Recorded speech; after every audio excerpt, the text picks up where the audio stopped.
Hey everyone, my name's Holly Hendershot and I'm the Director of Operations with Kuhnekt. Welcome to today's installment of Get Kuhnekted. Today we're here with Marty Byler at Windmill Acres, and he is going to be elaborating on the crossbreed between a Dutch Harness and a Standardbred.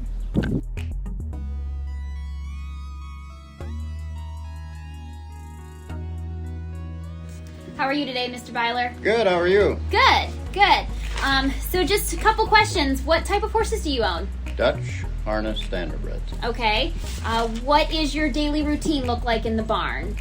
In the morning, we try to do our feeding program in the morning at 7. We put down the grain and the hay and bring the horses in, and then the wife serves breakfast at 8. And after breakfast, we go out, and on a Monday, Wednesday, and Friday, we got to do cycle checks on the mare for reproduction and order semen by 10, 11 o'clock. And then after that is the boys take care of the horses, and we check them, make sure they don't have no wants or needs. And in the evening, the boys come home from work, they clean out the barn, and that's about it for our day's work. Okay. If you could give one piece of advice to someone who is starting to get into the Dutch Harness standard breed crossbreeds, what would you say? I would say start in small and go with a horse, a brood mare that you like. Too many times people buy a horse because they're cheap and they are not likable. They might have balked or something. And a horse will be just like her mom, So why, if you don't like the horse, why breed her and make another one exactly like her? So start in small and do your research. And start from there. Gotcha.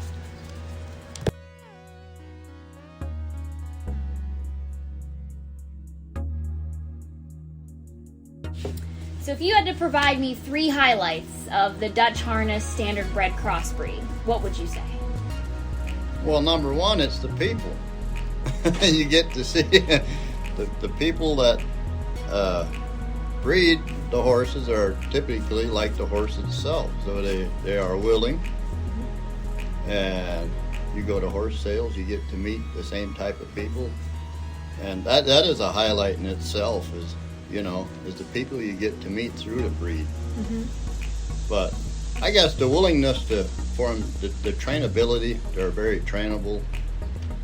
They have a good go forward attitude, and the performance in them is, once they're done, you go out and you got a pretty horse that's willing to go forward at a good pace.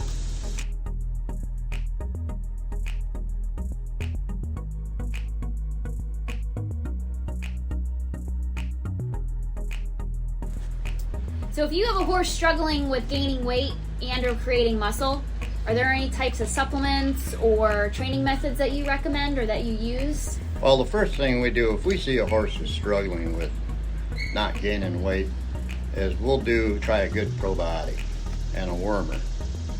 And 95% of the time that'll straighten up. If you get their gut going and you got a good feeding program, they will gain weight. I have never had a horse that I could not get to gain weight. Okay.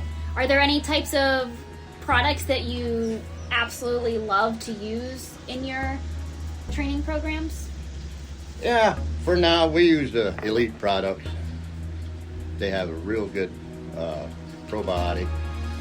If we think a horse has ulcers, I like the Gastromax. Put them on a 30-day program, and that usually gets them going. And there's a lot of good products out there. The number one thing is they do no good. They are useless if they're on the shelf and you don't feed them. And have a daily routine. Got to stick to daily routine is the number one key. Having horses, in good shape. And water, good quality water. And we do make sure they got plenty of water and a free choice mineral on all our brood mares and foals. Is a good key to having a nice, healthy foal.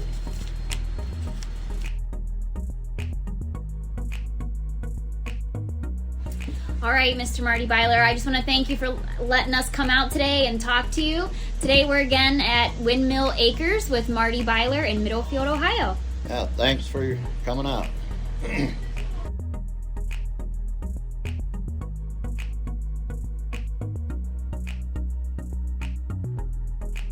Hey everyone, my name is Holly Hendershot and I'm the director of operations.